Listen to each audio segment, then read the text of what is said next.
My parents made me work 2 diner jobs while paying for my sister's study abroad expenses. In her room, I discovered documents from my father addressed to me. She screamed, "Don't look at that!" But it was too late. I cut off all ties with them. I never imagined I would find a letter that would change everything while cleaning out my childhood bedroom. My name is Emily. Until that moment, I thought I completely understood my role and position within my family. I was the responsible, dependable one. I believed my purpose was to support my stepsister Sandy from behind as she chased her dreams.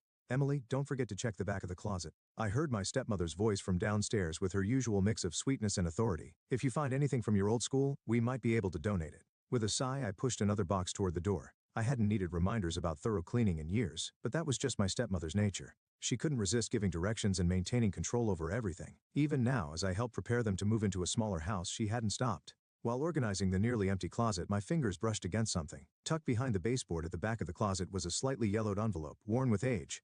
I recognized it immediately. It had my name written in my late father's elegant handwriting. I pulled the letter out and carefully opened the seal. My hands trembled as I took extra care not to tear the old paper. The moment I saw the date at the top, my heart began to race. It had been written just weeks before my father passed away. "To my beloved daughter Emily, if you are reading this letter, it means my wish has not been fulfilled. I asked your stepmother to give you the college fund I had prepared for you, totaling. That money is meant for you alone to help you pursue your dreams. It pained me to see your stepmother favor Sandy, dimming your light in the process. I hope this money helps you regain that brilliance." As I read on, tears blurred the words on the page. A college fund. My stepmother had always said, "We don't have enough money to send both of you to college." They told me that I needed to work to support Sandy's education. I accepted it as my role in the family, something that seemed natural at the time, but hidden within that role was a secret I hadn't known. My father and stepmother got married 5 years ago. When my father, who had raised me on his own, said he wanted to remarry, I was genuinely happy. I was excited about having a stepsister and a new mom, but that feeling didn't last long. My stepmother only cared for Sandy. The reason was simple. I wasn't her biological child. My father understood this too and often clashed with her. Whenever they fought, he would apologize to me and take me to places I wanted to go. It seemed like he was even considering divorce, but a year ago he passed away in an accident. With my biological mother already gone, I essentially became an orphan. That's when my life truly became a nightmare. Let me get back to the story. As I stood in shock after reading the letter, I heard my stepmother's voice. "Emily." Her voice was closer this time. She was probably wondering why I was taking so long upstairs. I quickly folded the letter and shoved it into my pocket. My heart pounded as I heard her footsteps approaching. For the past year, my stepmother had hidden the existence of this letter. While my stepsister Sandy attended her dream school, I worked as a waitress at a diner and took on cleaning jobs as well. Even seeing this, my stepmother never said a word. "Yes, I'm here," I called out in a voice calmer than I expected. When my stepmother entered the room, I pretended to have found some old documents. My hand stayed firmly on the letter in my pocket. My father had tried to give me a future, but my stepmother had stolen it from me. The person standing in front of her then was no longer the quiet, obedient daughter I used to be. Having learned the truth, I was becoming someone entirely new, someone seeking answers, and perhaps even revenge. I slowly looked around my childhood bedroom one last time. Nothing could remain as it was anymore. I had been blind to the truth hidden in this room all along. Now I had found it. There was no turning back. I waited until dinner to bring out the letter. When I placed it on the kitchen table, my palms were damp with sweat. My stepmother, as she did every evening, was carefully arranging the placemats. Meanwhile, my stepsister Sandy was probably texting her college friends. While I was cleaning today, I found something interesting. I began striving to keep my voice steady. A letter from my dad. My stepmother's hands froze in place.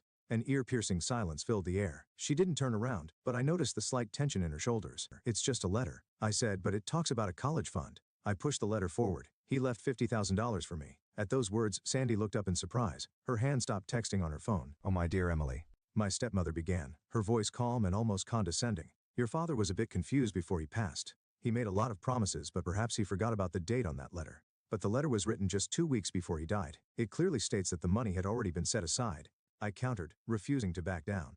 "Do you really believe that?" Sandy's voice was cold as she stared at me with wide eyes. "Do you seriously think your father left you some secret fortune? Maybe he left you a yacht too while he was at it." My stepmother cleared her throat. "Your father and I did our best for this family. You understand how expensive college can be, don't you? Sandy had potential, and it was necessary to support her future." At those words, I couldn't hold back any longer. I stood up abruptly, the sound of the chair scraping against the floor echoing through the room. "What about my potential? I've been working non-stop at that diner and as a cleaner. I've been giving half of my paycheck to this household while Sandy gets to chase her dreams." My voice cracked with every word. "Stop being so dramatic," my stepmother finally shouted, her voice rising in anger. "We've all made sacrifices. Sandy needed things that were absolutely essential. Well, I didn't get anything out of it." At those words, Sandy gave a sarcastic smirk, but her smile looked slightly strained.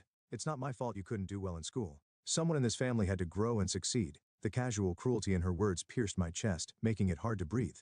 I glanced at my stepmother, holding on to a sliver of hope that she would acknowledge the unfairness and defend me. But she remained calm, pretending as if nothing had happened. At that moment, a phrase my father often said echoed in my mind. Focus on the present. What's done is done. I quietly picked up the letter, letting my father's words sink deep into my heart. They had stolen my future and were now trying to erase its existence. I could see it clearly. They were reverting to their usual roles. Sandy, the family's golden child, her mother, the enthusiastic audience to her success story. As I watched them, something inside me began to shift. It hardened into something resolute and unyielding. You're right, Dad, I said softly. What's done is done, but what happens next is up to me. The drive to Aunt Jody's house after that confrontation with my family felt like an escape from reality. I couldn't bear another minute of my stepmother's cold silence or Sandy's smug attitude. When I arrived at Jody's cottage, the garden was overgrown with weeds, and the wind chimes swayed gently. This place had always been a safe haven for me. As I opened the front door, the sweet scent of cookies baking in the kitchen greeted me. You found the letter, didn't you? Jody said as she looked at me, wiping her hands on her flour-dusted apron, her tone full of certainty. I couldn't speak, so I nodded silently. My voice felt stuck in my throat. Come, sit down, my dear, there's more you need to know. Jody pulled out a chair and gently urged me to sit. She disappeared into her study and returned a few moments later, holding an old envelope. She placed it on the table in front of me. Your father left behind more than just the college fund. There are bank statements, letters to trustees, and even recordings of conversations with your stepmother. It's all here. As I pulled out the documents and began examining them, my hands started to shake. The bank statements showed regular deposits made over the years, far exceeding the $50,000 I had been told about as the college fund. At that moment, I realized just how meticulously my father had planned, and just how much my stepmother had hidden. The documents revealed that 3 months after my father's death, all the funds were transferred into a new account and used to pay for Sandy's college tuition. He knew she might do something like this, Jody said, her voice rising with anger. That's why he made me promise to keep copies of everything. Overwhelmed by confusion and fury, I asked, why didn't you tell me sooner? Jody sighed deeply and replied, your father told me to wait until you found the letter on your own. He believed you needed to be ready to stand on your own first. At that moment, I heard the sound of a car door closing outside the window. Through the open window, Jody and I could hear my stepmother's voice. She was talking to a neighbor, saying she had something to discuss with me. Jody squeezed my hand tightly. If you're not ready, you don't have to face her, she said gently. But I was already picking up the documents and organizing them. My heart was pounding, yet I felt a strange sense of calm. In fact, it felt like perfect timing. I heard the sound of my stepmother's footsteps climbing the front steps, followed by Sandy's exaggerated sigh. Emily. My stepmother called my name as she entered the room, but when she saw the documents spread out on the table, she froze, her face turning pale. Is this what you were looking for? I asked, holding up a bank statement. The records clearly showed the exact amounts withdrawn to pay for Sandy's college tuition. This was my college fund. You had no right to touch it. Sandy opened her mouth to argue, but Jody cut her off. It was her money. You stole it. My stepmother avoided my gaze and looked away as she muttered in a quiet voice. I was planning to pay it back. With my paycheck? After you finished paying for Sandy's master's degree. I stood up from my chair, anger surging through me in a way I hadn't felt in years. The silence that followed told me everything I needed to know. I watched as the meticulously built wall of lies she had constructed began to crumble. At that moment, I realized something. What my father had left me wasn't just money. He had given me the truth, and with it, the power to finally set myself free. The fluorescent lights of the diner made everything look cold and lifeless. During my evening shift, I mechanically poured coffee into mugs, feeling a strange sense of detachment from reality. Emily, are you okay? You look like you're about to collapse. A CO worker, busy preparing another order beside me, asked with concern. I'm fine, I replied, though my gaze was fixed on a figure visible through the diner's door. At that moment, the bell above the door jingled. Sandy walked in. She was wearing a designer coat she had proudly received as a Christmas gift from my stepmother. The sight of her made my stomach twist. Sandy slid onto a stool at the counter and looked straight at me. I need to talk to you, she said. Her voice carried a note of irritation. You've made Mom upset, she added. I stayed silent, continuing to wipe down the counter. I didn't look at her. I'm working. Even so, Sandy continued in a low voice. Mom isn't working, and the mortgage on the house is overdue. Is this what you wanted? At those words, I finally stopped and looked at Sandy. What are you talking about? My voice, surprisingly calm, cut through the diner's background chatter. Mom took out a second mortgage to pay for my final semester. Sandy leaned closer to me. She was counting on the income from your rent payments to cover it. In that moment, my mind went blank. The coffee pot in my hand slipped and shattered on the floor. Scalding liquid splashed against my ankles, but I barely registered the pain. All those shifts, all those extra hours, the money I had sweated and worked so hard to earn had once again disappeared into Sandy's education. Not once, but twice. Emily, take 5 minutes. Doris, my CO worker, appeared with a mop and began cleaning the floor. She spoke gently and I nodded, making my way to the break room. Leaning against the wall, I opened my banking app with trembling hands. There it was, the record of the money I had deposited into my parents' account over the past 5 years. It was supposed to be for my education, for my future, but that too had been used for Sandy. The door opened quietly, and I turned to see Sandy standing there. She didn't look apologetic. Instead, her voice carried a hint of irritation as she said, I get that you're upset about Dad's money, but just stop. I turned to face her, whispering with all the strength I could muster. "Stop." Sandy sighed and continued, looking me straight in the eyes. "Mom did it for me, because I have potential. You didn't." At that moment, the quiet anger buried deep within me ignited completely. "Is that so? Or maybe you just decided that before giving me a chance," I murmured, watching Sandy's expression stiffen for a moment. "That's unfair," I said quietly. "Stealing my future is beyond unfair." I untied my apron and told Doris that I'd be taking the rest of my shift off. "Emily, wait." Sandy's voice called after me, but I didn't turn around. My mind was spinning. I began mentally calculating the money I had stashed away in a separate account. It wasn't much, but it was probably enough to cover a year's living expenses. It would be enough for a down payment on a small apartment. I trusted that Aunt Jody would help me figure out the rest. Just then, my phone buzzed in my pocket with a message from my stepmother. "Family dinner tonight. We need to discuss your attitude." I stared at the message for a moment, then typed a brief reply. "There's nothing to discuss. I'm moving out. I've consulted a lawyer, and you'll be held accountable for using my inheritance." Then I blocked both of their numbers. I started the car and drove toward Aunt Jody's house. For the first time, the weight of lies and control that had been pressed on me for so many years felt like it was finally lifting. In its place, a vivid and heart-wrenching hope began to rise. I realized for the first time that revenge isn't about getting even, it's about setting yourself free. I sat on the bed in Aunt Jody's guest room, staring at the list of apartments on my phone. My vision blurred slightly as the realization hit me. This was the first step toward a new life. Surrounded by hastily packed boxes, I had already completed the process of renting a small studio apartment downtown. It wasn't spacious, but it was affordable on my diner wages, and that was enough for the start of my freedom. Just as my finger hovered over the call button to contact the landlord about my move-in date, the silence was shattered by a loud, insistent knock that echoed through the house. "Emily, I know you're in there." My stepmother's voice, sharp and desperate, rang out. Aunt Jody appeared at the front door with a stern expression. "You don't have to talk to her," she said firmly, but I had already made up my mind. After 5 days of ignoring calls and messages, I couldn't avoid this any longer. It was time to put an end to this. When Aunt Jody opened the door, my stepmother stormed in, her anger on full display. Sandy lingered in the doorway, hesitating as if unsure whether to join the scene or merely observe it like a theater performance. But I knew in my heart this was truly the end. My stepmother brandished a stack of documents, her voice rising as she said, "I've calculated every expense we've incurred on you since you turned 18. Rent, utilities, groceries. You owe us nearly $40,000. At her words I laughed, but it wasn't a laugh of humor. It was one of sadness and disappointment intertwined. "You're handing me a bill, branding me as ungrateful for merely existing." My voice trembled, but my eyes remained fixed on my stepmother. "You stole $50,000 from me, and now you're telling me that I owe you something." As I spat out those words, the room seemed to warp around me. My stepmother's face flushed red as she shouted back, "We made an investment in your futures on the one with more potential." At that moment, the dam inside me broke, and everything I had been holding back poured out.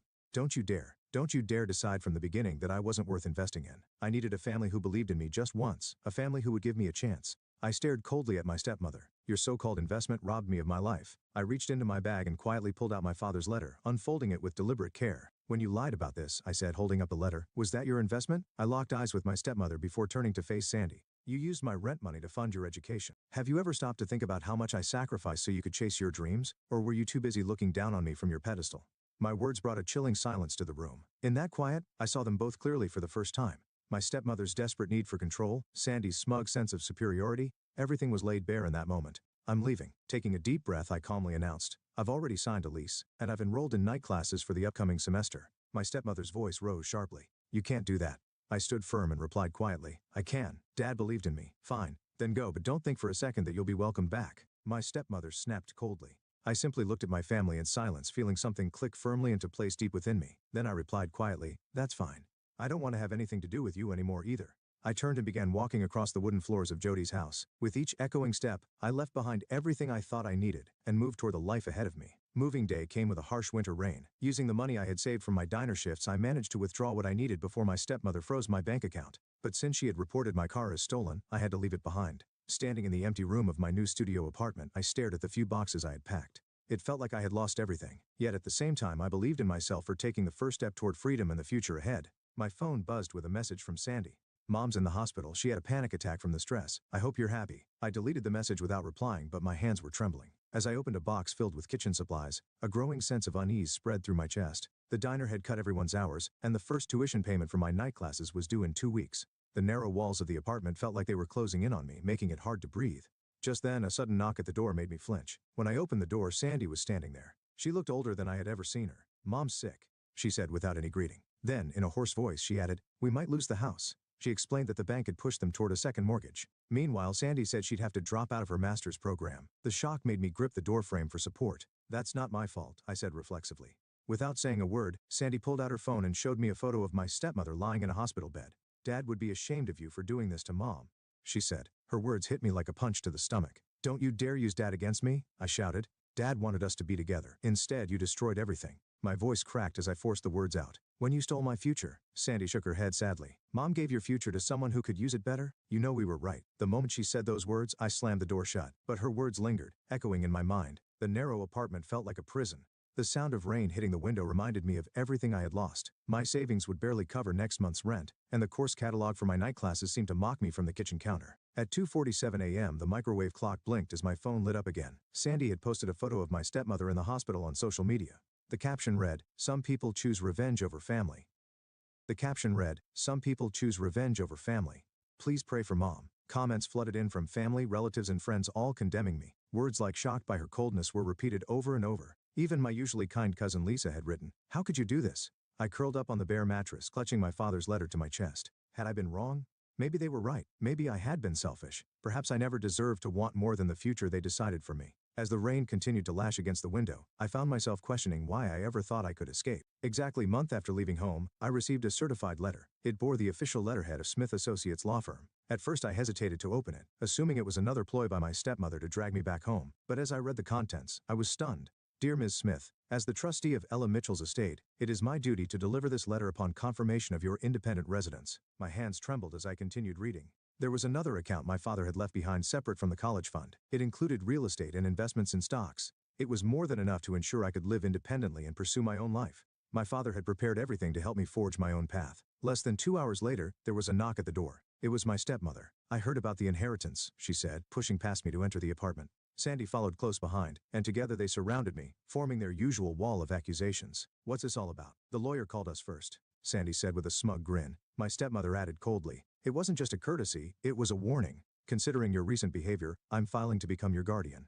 You're clearly unfit to manage this amount of money in your current mental state." The moment I heard those words, the room felt like it was spinning. "You have no right to do that," I shouted. "I have every right and I fully intend to," my stepmother replied, pulling out a folder. Inside were records of my so-called unstable behavior, statements from family and friends, and even medical records. She shoved the folder toward me, and I began flipping through the carefully curated evidence. "You've been planning this ever since you found out about the first letter," I said. "We're trying to protect you," my stepmother said calmly. But in that moment, everything about the pattern that had bound my life became crystal clear. Protecting me meant forcing me back into a life where I worked until I broke. Funding Sandy's dreams while letting my own wither and die. And thinking I wasn't worth investing in was a decision they made without my consent. It was now undeniable. My stepmother would never stop trying to extinguish my dreams. Holding my father's letter tightly, I stood my ground. "If you don't leave, I'll call the police, and I'll take these documents to a real lawyer to prove that you're trying to control me again." My stepmother's face twisted in frustration, but she slowly turned toward the door. Sandy threw a parting shot over her shoulder. "You'll regret this decision, Emily." As they walked toward the door, I thought of my father, of his careful plans and his belief in me. For the first time in my life I had said no.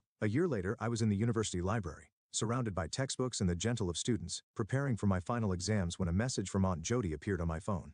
"Check the letter. I was cleaning out your father's old desk and found an unfinished letter he wrote just days before he passed. Unlike the other letters, this one abruptly cuts off mid-sentence. What caught my attention though was a book beside it. Your father's well-worn copy of Jane Eyre. He once promised to pass it on to you. If you want it, it's yours." That evening I received the book from Jody. As I flipped through the yellowed pages, a small envelope fell out. Inside was a photograph I had never seen before. It was a picture of my father in his younger days, proudly holding up the key to his first apartment. On the back of the photo he had written, "Sometimes the bravest thing you can do is choose yourself. Now it's your turn." I thought about Sandy, who had dropped out of her master's program last week and started working as a waitress. She had sent me a single text message. "I understand now." I didn't reply, but I understood the meaning behind her words. The two of them had sold the house and moved from their spacious family home into a cramped apartment. Their new place was a single unit in an old building with a kitchen and living room combined. My stepmother had started working part-time at a small local supermarket, where she could now be seen working as a cashier. It was her first job in 20 years, and a far cry from her once elegant demeanor. Their lives had changed completely, forcing both of them to confront the choices they had made.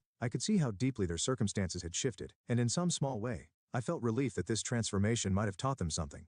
I had worked with the lawyer my father had introduced me to, and successfully reclaimed the inheritance my stepmother had misused. I also obtained a restraining order against her, ensuring I would no longer have to deal with her. As I traced the words on my father's letter with my finger, a thought struck me. My stepmother had always believed that if I faced hardships I would crumble and eventually rebuild myself according to her design. But I hadn't followed her expectations. Instead, I had carved my own path. My grades from the one-stone semester were proof that my father had seen my potential all along. In my new environment, I found people who valued me for who I was. The book club I started at the local coffee shop had grown beyond a simple hobby group, becoming a close-knit circle of friends. They accepted and supported me not for what I could offer but for who I was. Next month we would be reading Jane Eyre at my suggestion. And I had one more thing to look forward to. Just then, my phone buzzed again. A message from Sandy appeared on the screen. "Can we talk?" It was a short sentence, but her emotions came through clearly. I picked up my father's photo and looked at his proud smile once more. His smile gave me a new sense of certainty. Revenge wasn't about hurting someone, it was about saving yourself. And it was also about stopping the act of living someone else's story and starting to write your own. I sent a reply to Sandy, Tuesday at 2 p.m., Oak Street Coffee Shop. This might be a new step forward. Perhaps Sandy was ready to start her own story, or maybe she wasn't. Either way, it didn't matter. I had the key to my own life now, and a smile I could be proud of, and I had a new chapter of my own to write. I slipped my father's photo between the pages of Jane Eyre, and headed home to study. The future was waiting for me, and this time it was entirely my own.